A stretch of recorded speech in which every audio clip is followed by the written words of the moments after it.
আসসালামু আলাইকুম everyone, welcome back to my channel Tanzila regular recipe. আজকে আমি তৈরি করব শীতকালীন ভাপা পিঠা। আশা করি সম্পূর্ণ ভিডিওটা সবাই দেখবেন।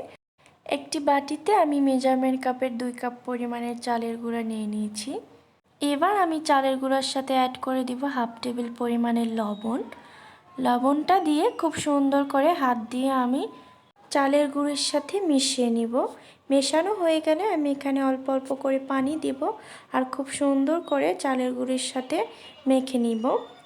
অল্প করে পানি দিতে হবে, না হলে দলা পেকে যাবে বেশি। যখন দেখব হাতের মুঠিতে নিলে ঠিক এইভাবে একটা দলা হয়ে আসবে, আবার যখন আমি ভেঙে দিব কি সুন্দর করে আবার ঝরঝরা হয়ে যাবে, ঠিক তখনই আমি বুঝবো পারফেক্ট হয়েছে। এই পর্যায়ে আমি এটাকে চেলে নিয়েছি।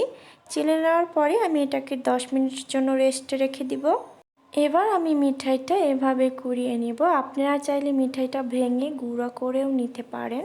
এই তো ভাপা পিঠা বানানোর জন্য আমি সব কিছু রেডি করে নিয়েছি।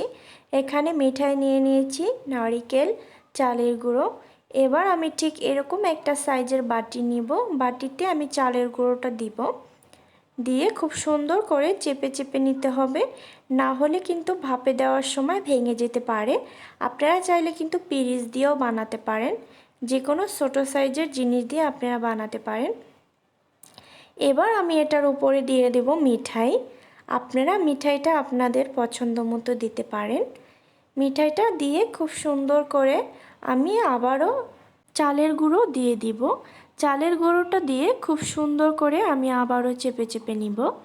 চেপে চেপে নেওয়া হয়ে গেলে আমি এখানে আবারও মিঠাই দিয়ে দিব। এই পর্যায়ে আমি সামান্য পরিমাণের মিঠাই দিব। আমি কিন্তু ভাপা পিঠাটা 2 লেয়ারের বানাবো। আপনারা চাইলে যদি এর থেকে বেশি লেয়ারের বানান তাহলে বাটিটা বড় নিতে হবে। এবার আমি নারকেল দিয়ে দিব।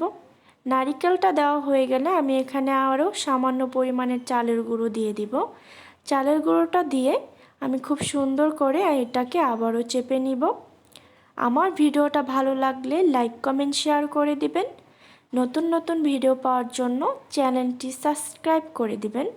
আর যদি ফেসবুক পেজ থেকে দেখেন তাহলে পেজটি ফলো লাইক দিয়ে দিবেন। এই তো তৈরি করে ফেললাম। এবার আমি এটাকে ভাপে দিব। এখানে আমি একটা নেট নিয়ে নিয়েছি। আপনারা চাইলে কিন্তু যে কোনো সুতি কাপড়, পাতলা সুতি কাপড় দিয়ে এইভাবে মুড়িয়ে নিয়ে আপনারা ভাপে দিতে পারেন। ভাপে দেওয়া হয়ে গেলে আমি নেটটা খুব সুন্দর করে মাঝখানে এনে খুব সুন্দর করে এটাকে মুড়িয়ে এক সাইডে রেখে দিব। আমি এখানে 2টি ভাপে দিয়ে দিব। ভাপে দেওয়া হয়ে গেলে রাইস কুকারটা আমি ঢেকে দিব। ঠিক 5 মিনিট পরে আমি রাইস কুকারের ঢাকনা খুলে আমার ভাপা পিঠাগুলো উঠিয়ে নিব। কত সুন্দর প্রপারলি ভাপা পিঠাগুলো হয়ে গেছে। আজকে হাজব্যান্ড বাসায়, তাই ভাবলাম হাজব্যান্ডকে পিঠা বানিয়ে খাওয়াই। সে কিন্তু খেয়ে বলেছে ভীষণ মজা হয়েছে। আমি কিন্তু আপনাদের সুবিধার ক্ষেত্রে একটা ভেঙে দেখাচ্ছি। দেখতেই পাচ্ছেন ভিতরটা কত সুন্দর হয়েছে। আপনারাও কিন্তু বাসায় ট্রাই করে দেখতে পারেন। সবাই ভালো থাকবেন, সুস্থ থাকবেন। আল্লাহ হাফেজ।